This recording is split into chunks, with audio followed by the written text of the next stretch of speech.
Bon, là, vous entendez. J'avais oublié de... Est-ce que vous entendez maintenant? Il devrait y avoir du son. Excusez, j'ai pas allumé mon petit microphone. Juste me confirmer qu'il y a bien du son. Bonsoir, Abir. Bon, merci Philippe là, de l'avoir mentionné. On va arrêter la musique, puis on va commencer. Alléluia. Fait que vous avez tout manqué mes bonjours, mes bonsoirs de tantôt. On va y aller avec la prière. Fait que bonsoir à tous. Merci Seigneur. Père Céleste, on veut te remercier, Seigneur Dieu. Merci pour ta parole, Seigneur Dieu. Merci parce que tu parles encore aujourd'hui, Seigneur. Seigneur, merci, Seigneur Dieu. Seigneur, nous voulons apprendre aussi à entendre. Seigneur Dieu, le problème n'est pas que tu ne parles pas, mais que nous entendons pas. Nous ne sommes pas assez disposés à entendre. Père, que ton esprit dispose nos cœurs ce soir, entendre avec nos oreilles spirituelles tout ce que tu as pour nous avec la révélation du Saint-Esprit. Amen. Merci Seigneur. Bonsoir Suzy. Fait qu'on va commencer. Bonsoir Nagbe. Fait que merci Seigneur. Et c'est ça, comme je disais tantôt, j'avais pas de son au tout début, mais heureusement quelqu'un me l'a mentionné, j'ai pu régler mon petit microphone. Donc, Seigneur, parle-moi. Je pense que c'est des choses qui sont dans notre cœur. Je crois que chaque chrétien a déjà posé cette question-là, Seigneur, a déjà demandé au Seigneur cette chose-là, cette question-là. Merci, Seigneur. Fait que premièrement, c'est le désir de Dieu de nous parler. C'est son plus grand désir. Dieu veut toujours être en relation avec nous. Il veut toujours nous parler. C'est son désir. Il désire une relation personnelle avec chacun de nous. C'est donc, si nous avons ce désir, si dans nos cœurs jaillit cette question, le Seigneur parle-nous, ben c'est un désir qui plaît au cœur de Dieu. Dieu est un Dieu qui se cache parfois parce qu'il veut voir ce désir-là prendre place à l'intérieur de nous. Il veut voir ce désir-là qui grandit à l'intérieur de nous. Il doit parfois se cacher en quelque sorte afin que ce désir-là grandisse à l'intérieur de nous. Et dans cette relation-là, à travers ce désir-là, c'est l'amour aussi qui nous pousse à vouloir être en relation avec le Seigneur. Merci Seigneur. Des genres de prières aussi qui sont agréables à Dieu. C'est Seigneur, parle-moi. J'ai publié ça un peu cette semaine, hier. Seigneur, parle-moi, s'il te plaît. Dirige ma vie.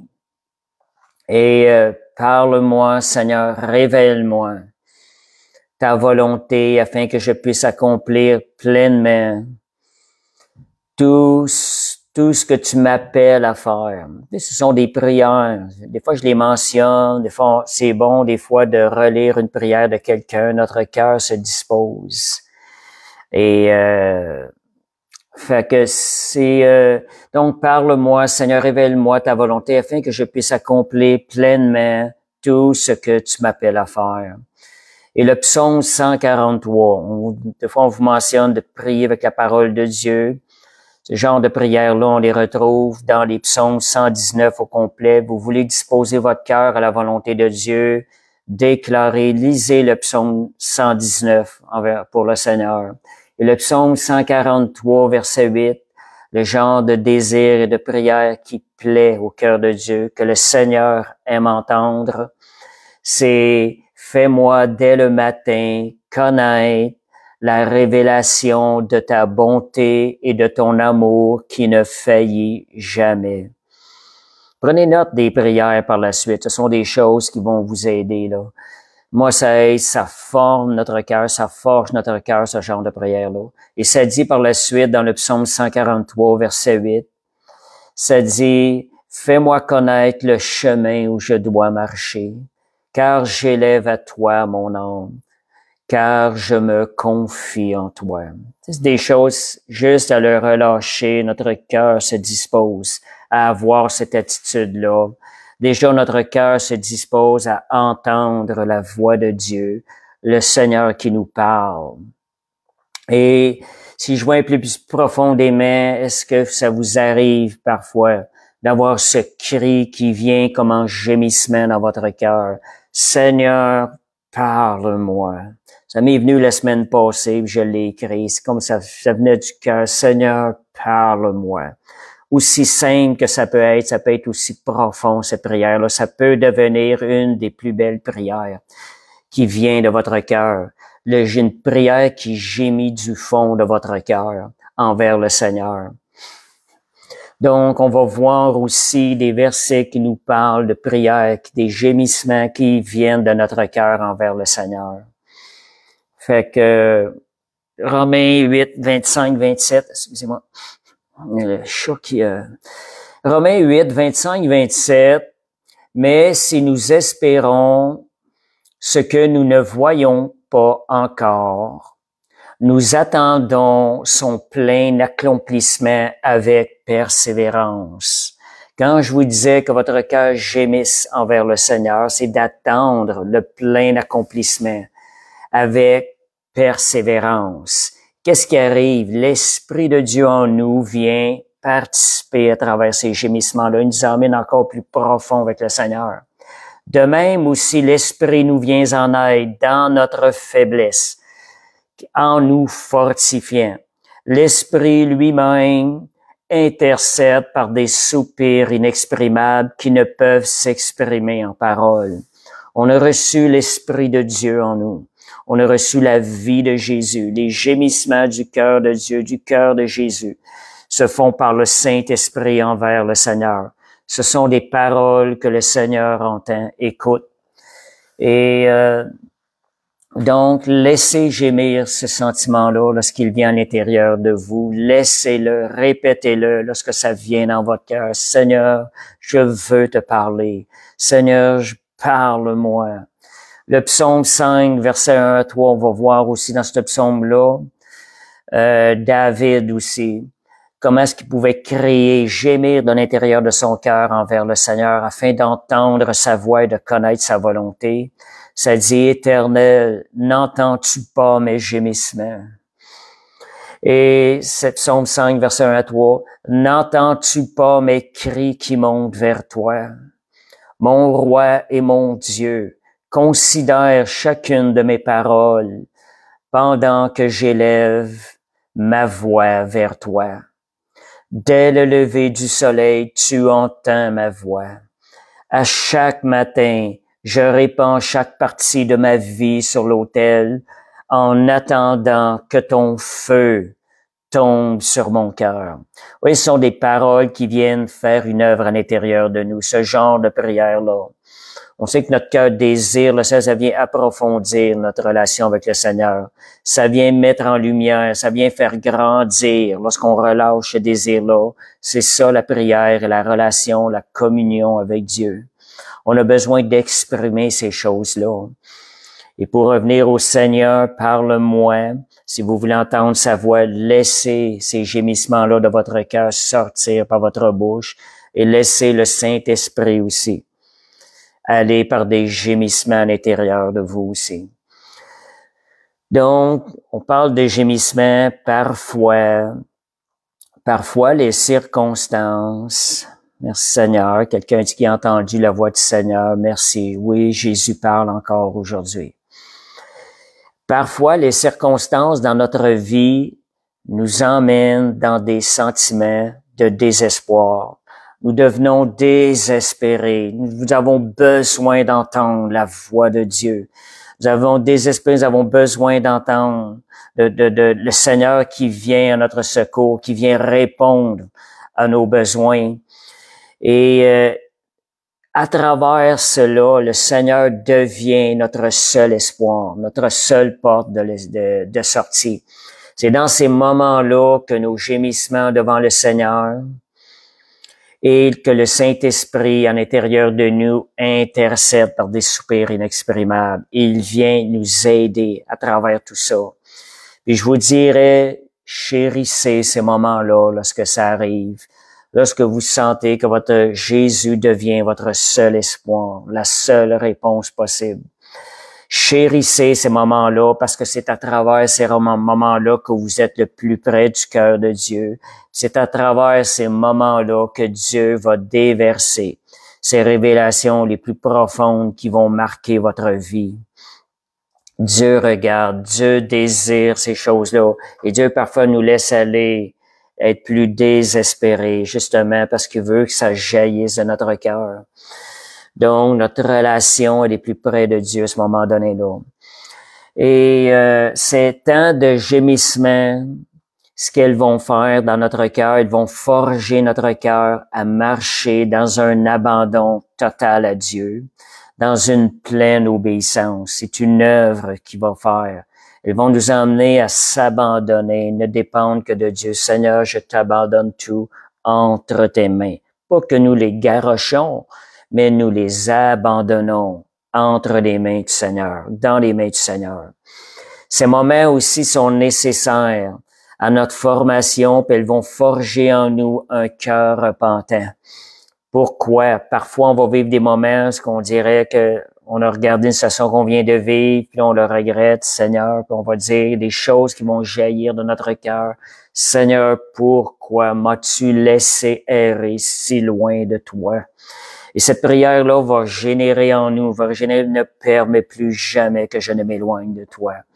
Je me rappelle dans une de mes premières épreuves, ça jaillissait de mon cœur. Pourquoi, Seigneur, m'as-tu laissé errer si loin de toi? Je travaillais sur une ferme, ça se répétait, mais Dieu, pendant ce temps-là, le Saint-Esprit, forgeait en moi de nouvelles prières. Ne me permets plus, Seigneur. Ne me laisse jamais plus m'éloigner quelque peu de toi. Seigneur, je veux demeurer plus près de toi. Voyez que l'œuvre de gémissement dans notre cœur, elle nous forme. Elle nous rend plus à l'image de Dieu. Le fait que Dieu se cache de temps en temps, c'est parce qu'il veut que ces choses-là soient forgées en nous, afin que notre relation devienne plus forte avec le Seigneur. Le désir, cette prière, Seigneur, parle-moi, elle doit être vivante. Elle doit être vivante à l'intérieur de nous. Et donc, chérissez ces moments-là. Ne vous lassez pas de dire cette prière-là. Démontrez au Seigneur votre désir qu'il vous parle. Bon, première chose, donc, on a parlé des gémissements. Parfois, ça vient en gémissement dans notre cœur, cette prière-là. C'est alors que Dieu nous forme et nous transforme et ça nous ouvre, ça nous rend disponibles à recevoir la révélation de Dieu. Deuxième point, reconnaissez-vous la voix de votre berger? Comment reconnaître la voix de berger? Est-ce que vous la reconnaissez, la voix du berger? 1 Samuel 3, versets 8 à 2. Des fois, on la reconnaît pas parce qu'on n'est pas à l'écoute. On n'est pas dans une écoute. On s'attend pas que Dieu va nous parler de telle manière. Dieu nous parle de différentes manières. Donc, 1 Samuel 3, versets 8 à 10, l'Éternel appela de nouveau Samuel pour la 3e fois. Et Samuel se leva alors vers Élie et dit, « Me voici, car tu m'as appelé. » Samuel n'avait pas reconnu la voix de l'Éternel, mais voyez son obéissance, « Me voici. » Élie comprit que c'était l'Éternel qui appelait l'enfant. Il dit à Samuel, « Va, couche-toi, et si l'on t'appelle, tu diras, « Parle, Éternel, car ton serviteur écoute. » Alors, c'est ça que nous aussi, il faut disposer notre cœur à être à l'écoute. Seigneur, parle. Mon cœur écoute maintenant. Je veux entendre de toi. Et Samuel alla se coucher à sa place. L'Éternel vient, se présenta. Il l'appela, comme les autres fois, Samuel. Samuel, Samuel. Et Samuel répondit, parle, car ton serviteur écoute. Samuel apprenait à discerner, à reconnaître la voix du berger. C'est quelque chose qui s'apprend. C'est pas que Dieu ne parle pas. Parfois, nous la reconnaissons pas, mais dans notre marche, dans notre croissance dans le Seigneur, on va apprendre à reconnaître la voix du berger. Et il y a un livre de Ernie Fougère que je recommande à tous de lire. C'est quelqu'un qui est québécois. C'est « Quelle voix entendez-vous » ? Juste pour vous dire comment est-ce qu'il a appris à discerner, entendre la voix de Dieu. Avant même que Jésus vienne habiter dans son cœur, Dieu avait commencé à lui parler. Il ne savait pas que c'était la voix de Dieu au début, mais il y obéissait.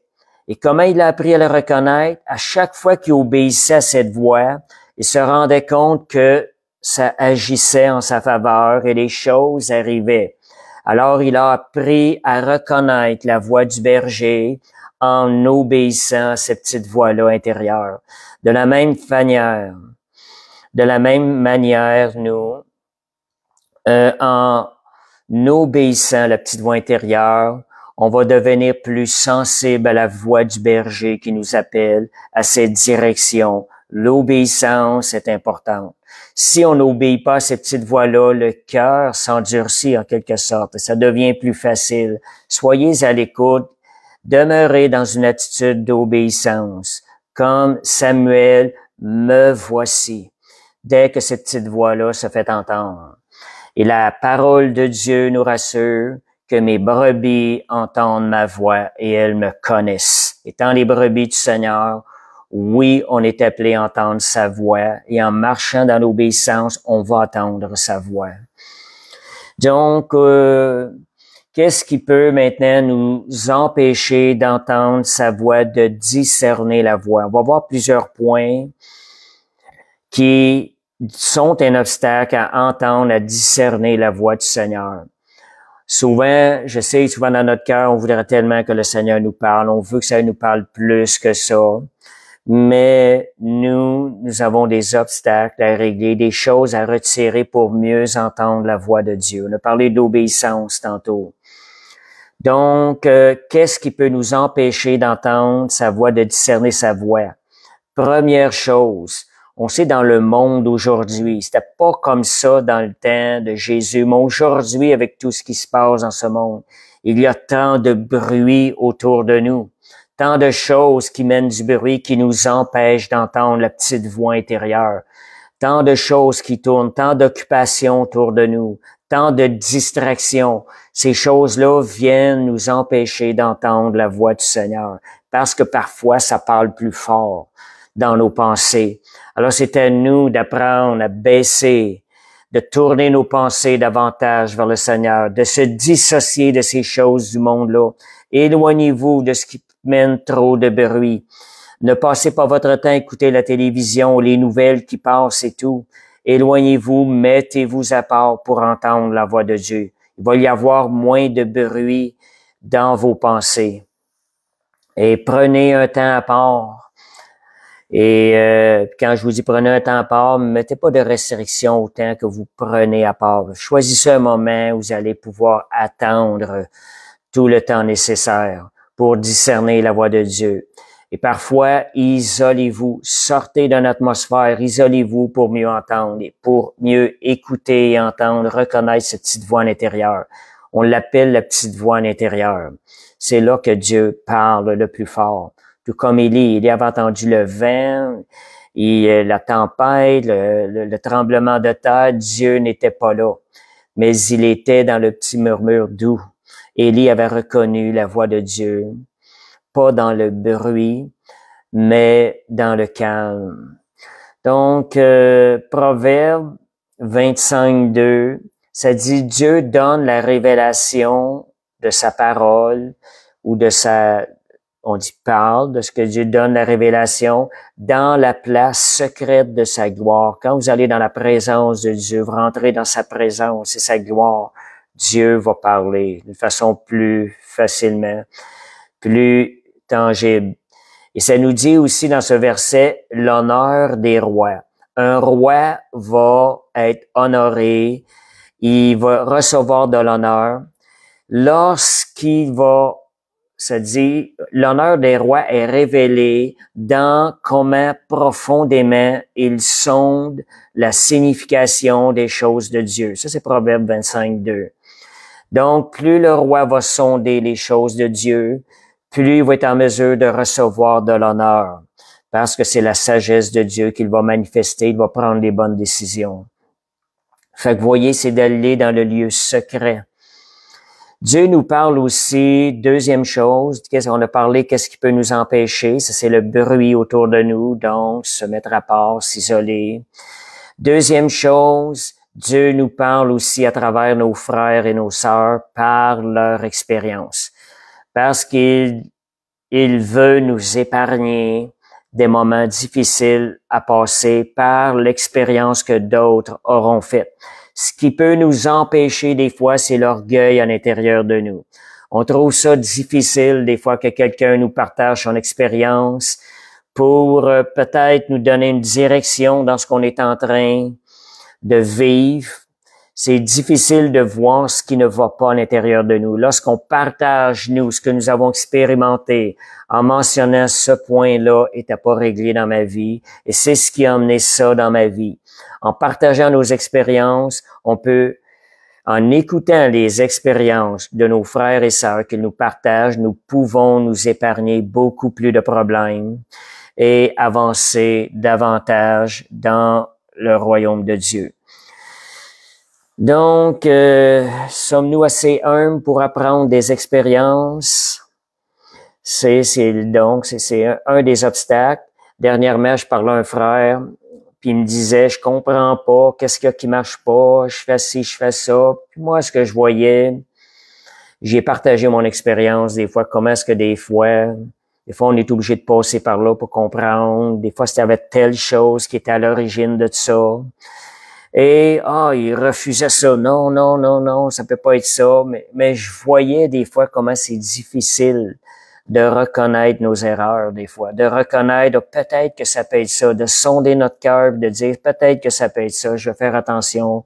Je vais essayer ça. Mais je vois, c'est difficile des fois d'écouter l'expérience de notre frère, d'en tirer, nous, des leçons pour nous.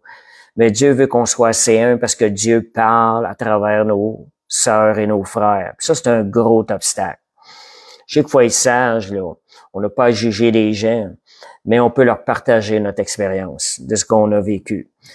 Donc, si on n'apprend pas par l'expérience des autres, nous allons être obligés d'apprendre par la méthode, ce que j'appelle la méthode dure. Nous allons passer par le feu de l'épreuve. Ça, c'est la méthode dure. Sachez que cela coûte cher, puis on le paie cher. Si on est assez humble pour écouter à travers nos frères un enseignement qui peut nous épargner des leçons, ouvrons notre cœur, soyons à l'écoute. C'est Dieu qui nous parle à travers notre frère et notre sœur. Donc, on arrive au troisième obstacle, ce sont les convoitises dans notre cœur qui peuvent être un obstacle. Jacques 4, versets 1 à 4, « D'où viennent les luttes, d'où viennent les querelles parmi vous? N'est-ce pas vos passions qui combattent dans vos membres? Vous convoitez, vous ne possédez pas. Vous êtes meurtriers et envieux. Vous ne pouvez pas obtenir. Et vous avez des querelles et des luttes. Et vous ne possédez pas parce que vous ne demandez pas. Vous demandez, vous ne recevez pas parce que vous demandez mal dans le but de satisfaire vos passions. Adultères que vous êtes, ne savez-vous pas que l'amour du monde est inimitié contre Dieu? Comment est-ce qu'on peut exprimer ça? Je vous donne un exemple. Balaam, Balak voyait le peuple. Je vous mets dans l'histoire dans Nombre 21 à Nombre 23. Balak voyait le peuple d'Israël qui rentrait vers son pays, qui était en train de rentrer. Alors il craignait que le peuple d'Israël vienne envahir son pays. Fait qu'il connaissait un prophète de Dieu, Balaam. Il savait que quand Balaam prophétisait, des choses arrivaient. Balaam consultait Dieu. Fait que Balak envoie vers Balaam 50 de ses serviteurs avec des cadeaux pour que Balaam vienne maudire le peuple d'Israël. Et fait que Balaam consulte Dieu ce soir-là. Dieu lui dit non. À une deuxième reprise, Balak fait retourner ses serviteurs avec des cadeaux encore plus grands. Et Balaam, ce soir-là, consulte à nouveau Dieu. Pourtant, Dieu lui avait dit non la première fois. Il a consulté Dieu une deuxième fois. Qu'est-ce qui l'a emmené à consulter Dieu? C'était les cadeaux qu'on lui offrait, qui l'attiraient, qui le poussaient à redemander. Il convoitait ces cadeaux-là, ce qui n'était pas bon. Donc, Dieu avait déjà répondu non. Une deuxième reprise, Dieu lui répond non. À une troisième reprise, Balak envoie encore des serviteurs vers Balaam. Pour une troisième fois, Balaam encore pose la question au Seigneur. Qu'est-ce qui arrive dans ce temps-là? Le Seigneur, il dit, vas-y. En réalité, c'est en train de lui dire, il va falloir que tu apprennes par la méthode dure, c'est au risque de ta vie. Et Balaam est parti. Donc, il était en mode désobéissance. Il y avait la convoitise à l'intérieur de lui, de la richesse, qui l'empêchait d'obéir au Seigneur dans une pleine obéissance. Balaam est parti. Qu'est-ce qui est arrivé? Il y a un ange qui est allé pour le tuer et l'ange s'est déplacé, qui a protégé Balaam. Donc, vous voyez, déjà une malédiction était sur lui. Et lorsqu'il est allé prophétiser, il n'a pas pu prophétiser le mal, finalement. Fait que voyez ce qui arrive des fois. Balaam, finalement, s'est perdu. On le voit dans les choses qui suivent. Fait qu'on voit des fois la convoitise, des fois, peut nous empêcher d'entendre et de reconnaître la voix de Dieu. Balaam, quand il a demandé la troisième fois, pour lui, il voulait savoir encore c'était quoi la volonté de Dieu, mais Dieu lui avait dit à deux reprises, la convoitise lui empêchait de reconnaître que la réponse avait déjà été donnée. Donc, vous voyez, des fois, ça peut être un obstacle à entendre la voix de Dieu ou de ne pas reconnaître sa volonté. Et donc, les convoitises que ça fait, ça l'emmène du compromis dans notre vie, dans notre cœur. S'il y a du compromis, juste un peu de compromis, c'est une porte ouverte au diable. Ce n'est pas une obéissance complète. Et ça, c'est un danger. Le diable a un accès. Lorsque nous ne marchons pas dans une pleine obéissance, il y a alors un danger. Et là, c'est là que, avec le compromis, c'est très difficile d'entendre le Seigneur nous parler malgré qu'il nous parle. Donc, pour sortir du compromis, il y a un seul mot, le renoncement. Renoncer à ces choses. Parfois, il y a une petite pointe. On n'est pas certain, on voit pas vraiment. Mais c'est ces petits compromis-là, ces petites convoitises-là à l'intérieur qui nous empêchent de voir clairement. Donc, le mot renoncer est important, que quand on voit quelque chose, ça sonne notre cœur. Y a-t-il quelque chose dans mon cœur là, qui est pas correct, qui est attaché à quelque chose? Seigneur, je renonce à cette chose-là. À un moment donné, il y avait un frère qui vivait quelque chose. Il y avait un péché, un compromis dans sa vie. Dieu me donne un rêve, il m'envoie vers ce frère. Je suis allé vers ce frère, c'était clair, là, le rêve. Puis là, je lui parle de choses que Dieu m'avait montrées dans le rêve, qu'il tenait caché. Mais lorsque je lui ai parlé, j'ai dit un seul mot, j'ai dit c'est renonce. Tu dois renoncer. Et la personne ne répondait pas, ne parlait pas parce qu'il était en combat avec cette chose-là. Mais savez ce qui est arrivé? Finalement, la personne n'a pas renoncé. Beaucoup de problèmes ont suivi dans sa vie suite à cela. Un seul mot parfois. Le renoncement total le renoncement va éliminer le compromis. Ils allaient pouvoir connaître et avoir la conviction profonde de la volonté de Dieu. Et je me rappelle donc, on dit aussi le roi David qui a eu le péché d'avoir tué, d'avoir pris la femme d'un de ses soldats, Qu'est-ce que ça a eu comme conséquence? Il y a eu des conséquences négatives dans sa famille qui ont suivi. Il a perdu le premier bébé qu'il a eu de cette femme. Sa fille a été violée par son demi-frère. Il y a eu de la haine et de la guerre entre ses enfants, David. Il y a même eu un de ses fils, Absalom, qui a voulu lui voler le trône et tuer son propre père. Ça étaient toutes les conséquences d'un compromis qu'il y avait eu dans sa vie. Oui, Dieu pardonne, mais il a fallu qu'il passe par la méthode souffrance, il a fallu qu'il passe par la méthode dure, il a fallu qu'il passe par le feu. Fait que c'est ça, vaut toujours mieux. C'est là que j'ai dit, à ce soir, on en parle pour sonder ces choses-là. Si on n'entend pas la voix de Dieu, peut-être qu'il y a quelque chose dans notre cœur, une convoitise qui nous empêche d'entendre clairement la voix de Dieu. Il y a quand même un encouragement avec ça. J'ai donné une parole cette semaine, j'ai publié, ça me parlait beaucoup dimanche, c'était un encouragement. Si inconsciemment nous pensions faire la volonté de Dieu, parce qu'il y avait un compromis quelque part qui était caché quelque part. Nous n'avons pas eu un cœur qui voulait faire entièrement la volonté de Dieu, parce qu'on était aveuglé par un compromis. Sachez qu'après avoir subi la voie dure, après avoir passé le feu, donc c'était à travers vos imperfections, Dieu, lui, travaille à la perfection pour vous perfectionner. Donc, si vous n'avez pas appris la leçon par les frères et les sœurs, que vous l'appris à vue par moi, la grâce de Dieu, le pouvoir de vous garder.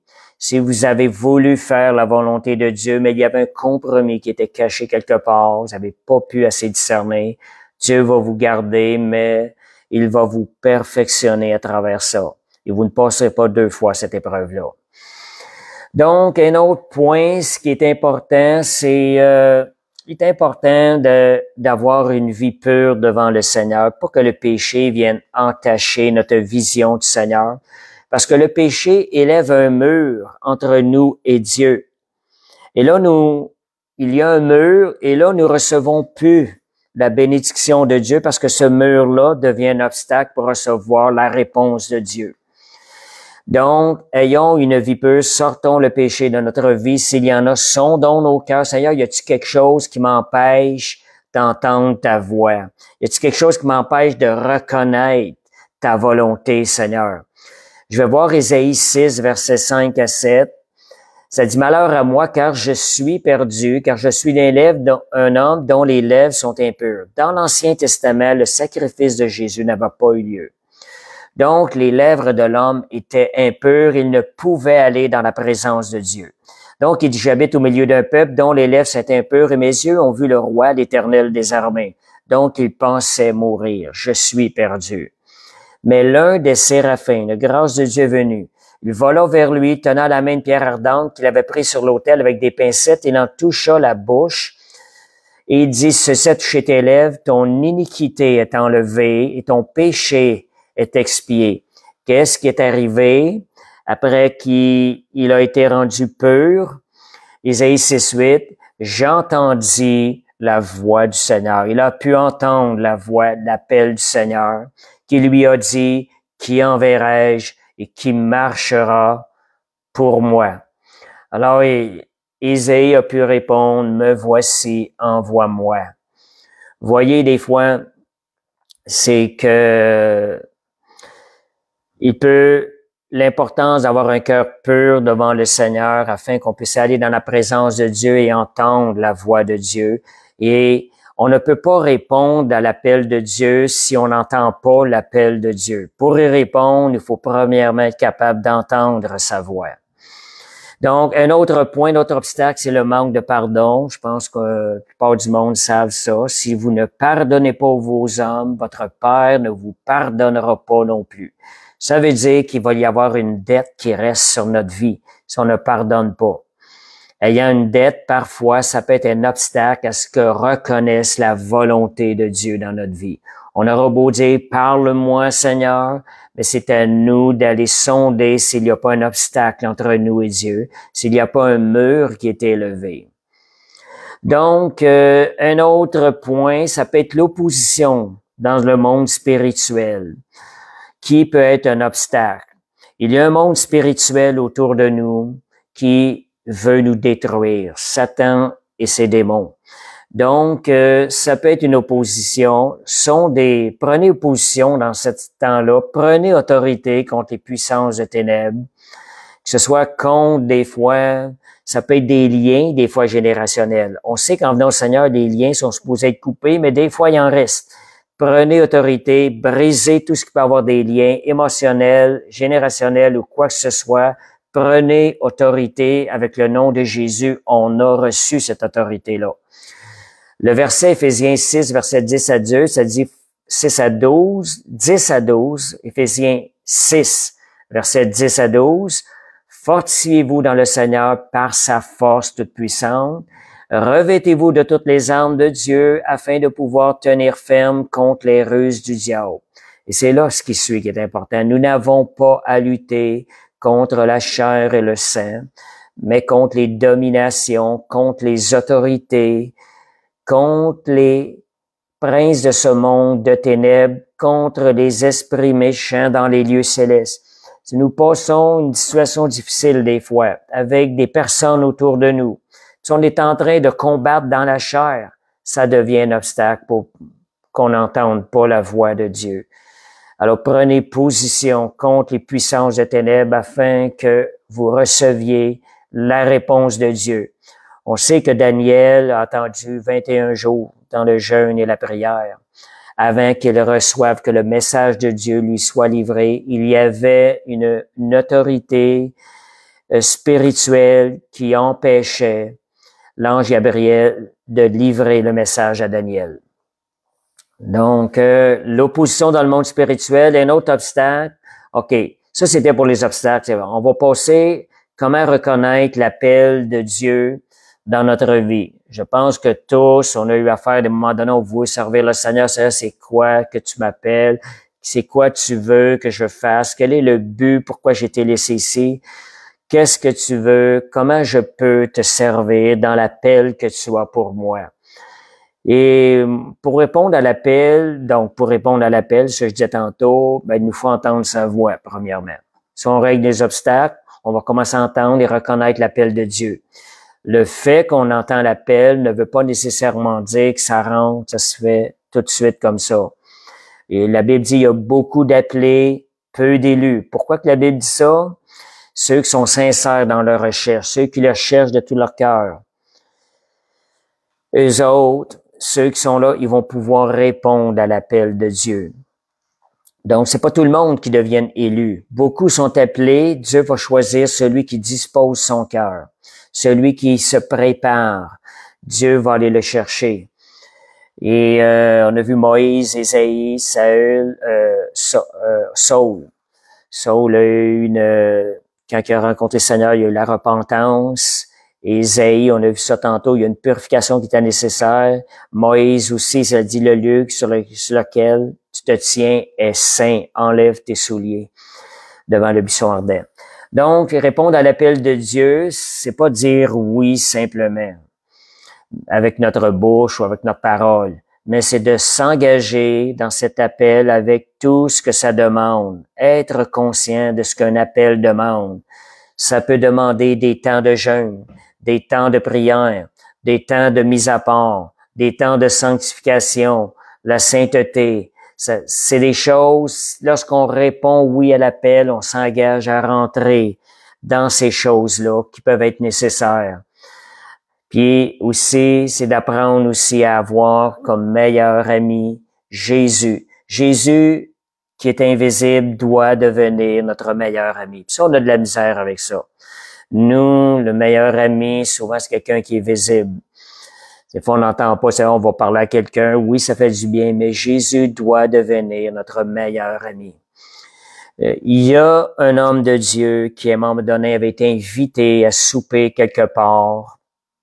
Et il avait un enseignement plus tard dans la soirée. Il avait pris un temps à part dans une chambre avant le souper. Et il était en relation, une relation forte avec le Saint-Esprit, puissante avec le Saint-Esprit. Et la dame qui avait préparé le repas lui lâche un cri, le repas est prêt. Mais il sentait à l'intérieur de lui le Saint-Esprit qui lui disait non, non, le Saint-Esprit voulait qu'il demeure avec lui. Mais lui, au début de son ministère, il a quand même sorti, il est parti aller souper, prendre le souper quand le Saint-Esprit lui demandait de rester avec lui. Voyez, quand je vous disais que le Saint-Esprit doit devenir votre meilleur ami, il a préféré aller descendre et par la suite, il a appris qu'il avait attristé le Saint-Esprit. En attristant le Saint-Esprit, tu abaisses ta relation avec le Saint-Esprit. Donc, le Saint-Esprit doit devenir ton meilleur ami. Il y a un homme de Dieu aussi que je connais, il disait qu'il n'y a pas vraiment d'amis. C'est un homme qui passe beaucoup de temps dans la présence de Dieu. Il doit renoncer au plaisir, des fois, passer beaucoup de temps entre frères et sœurs parce que dans son appel, Dieu l'appelle à s'isoler souvent avec lui. Et c'est ce qu'il disait, est-ce qu'il n'y a pas réellement d'amis? C'est quelque chose qui fait partie de son appel. Il a accepté de s'engager dans cette chose-là. Donc, l'appel commence par le désert et la mort du moi. Faut soumettre la chair à l'esprit. On parle de répondre à l'appel de Dieu, entendre la voix de Dieu. Le Seigneur parle-moi dans l'appel, mais l'appel vient avec l'engagement. Donc, ça commence par le désert et la mort du moi. Soumettre la chair à l'esprit. Jésus a passé 40 jours au désert avant de commencer son ministère. Moi-même, avant même sans que je le sache, avant que je commence à servir, dans des petits groupes. Je venais de passer, j'avais entendu le Seigneur me dire 40 jours. Et Dieu m'avait emmené dans un 40 jours de jeûne, mais c'était pas un jeûne total, c'est que mes déjeuners, je prenais un déjeuner, un bol de céréales. Pendant 40 jours, c'était tout ce que je mangeais. J'ai quand même obéi sans savoir. C'est par la suite qu'il est arrivé quelque chose, des portes ont ouvert pour le servir. Sans que je le sache, Dieu me préparait déjà à le servir davantage. Donc, et aussi dans cette période-là, juste avant, j'ai comme vécu pendant 2 mois de temps la mort du moi. Le Seigneur m'avait enseigné la mort du moi. Dieu me préparait à ces choses-là. Fait que ce sont des choses qui sont nécessaires pour répondre à l'appel de Dieu.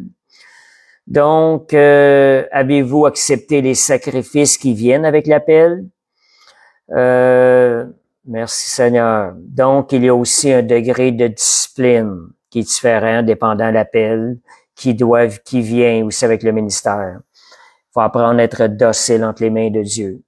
Autre chose aussi, renoncer à nos rêves personnels. Nos rêves doivent devenir les rêves de Dieu. Regardez-vous, quand Dieu appelle quelqu'un, si on veut rentrer pleinement dans son appel, il va falloir renoncer à nos rêves personnels. Mais on a tout à gagner en faisant ça.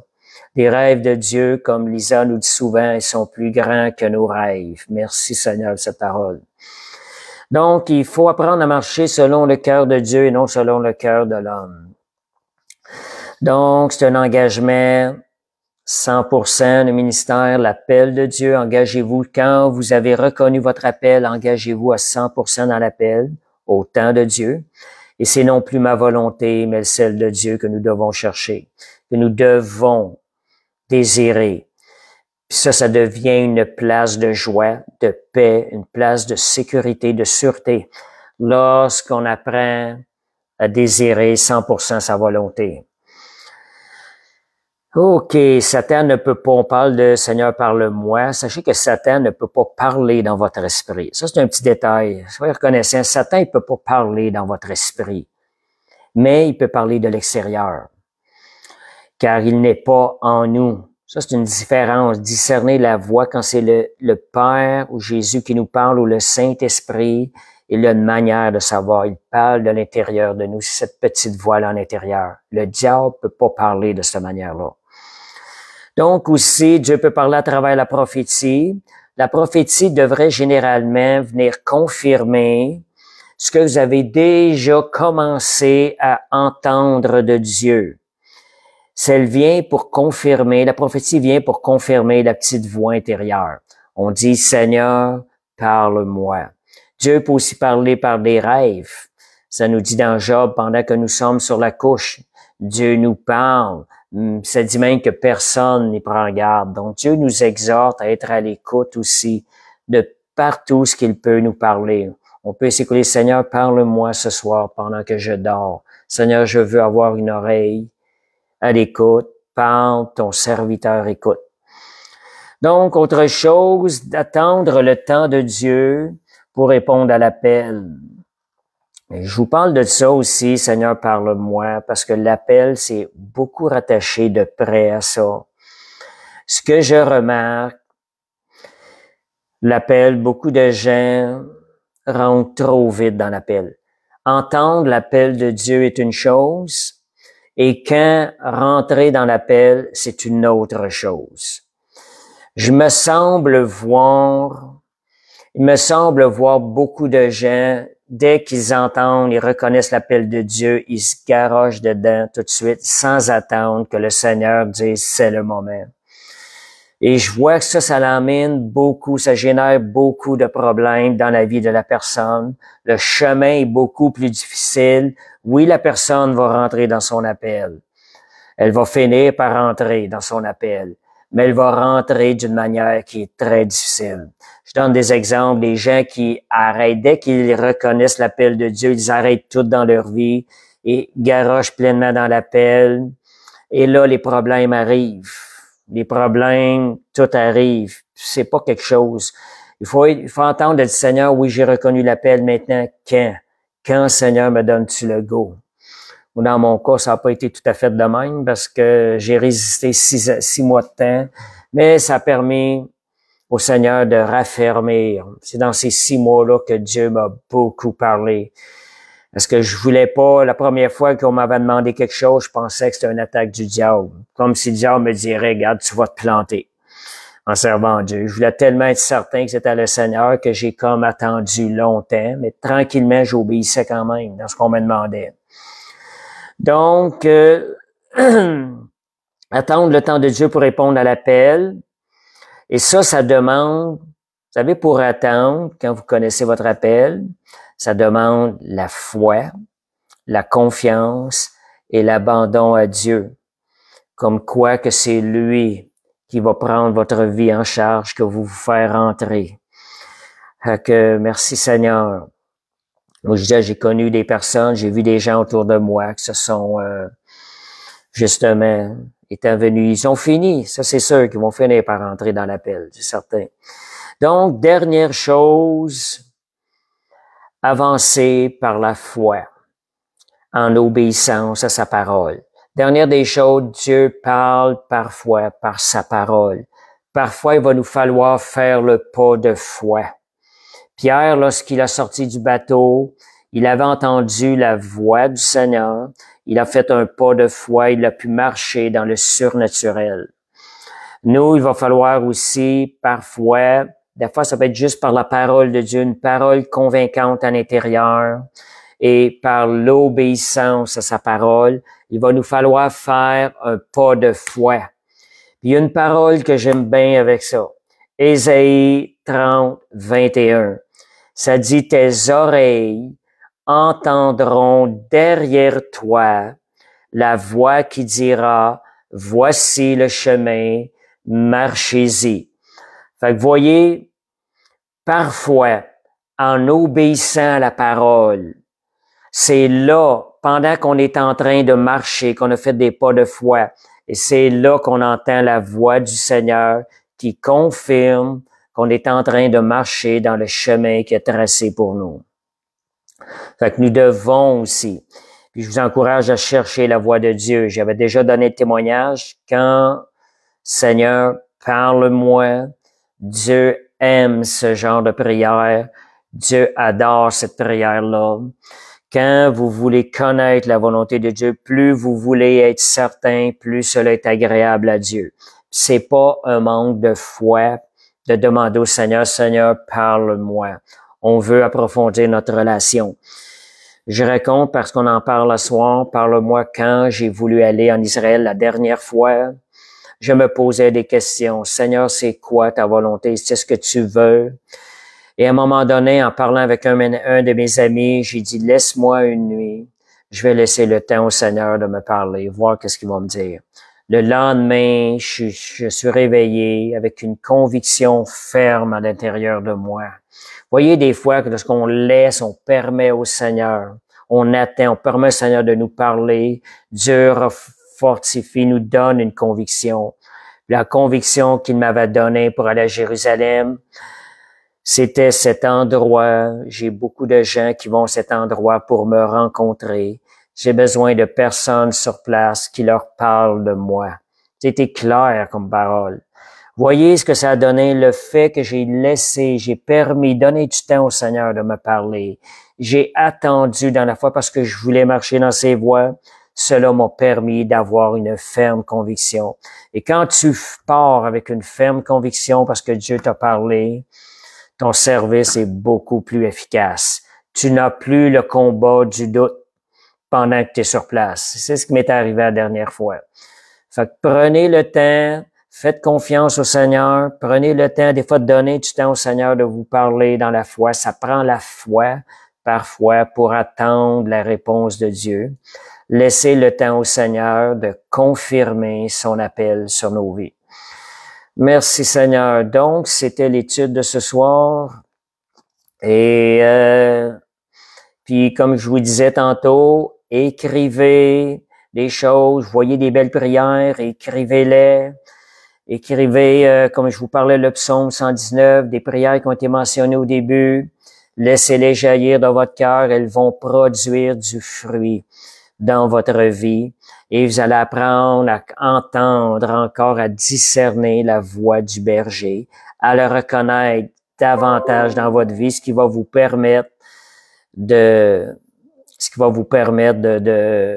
faire sa volonté.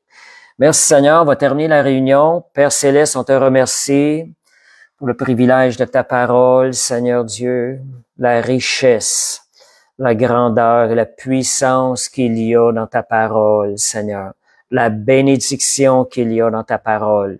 Merci Seigneur. Alléluia. Père, je prie, Seigneur, Seigneur Dieu, que cette semaine, Seigneur, je fais la prière pour chacun de nous. Seigneur, parle-nous, Seigneur. Parle-nous, Seigneur. Nous voulons entendre ta voix afin de marcher dans tes voies et de faire ta volonté. Merci, Père Céleste. Que je vous souhaite une parfaite fin de semaine au nom de Jésus. Merci, Seigneur. Bonne soirée. Parfaite soirée. Amen.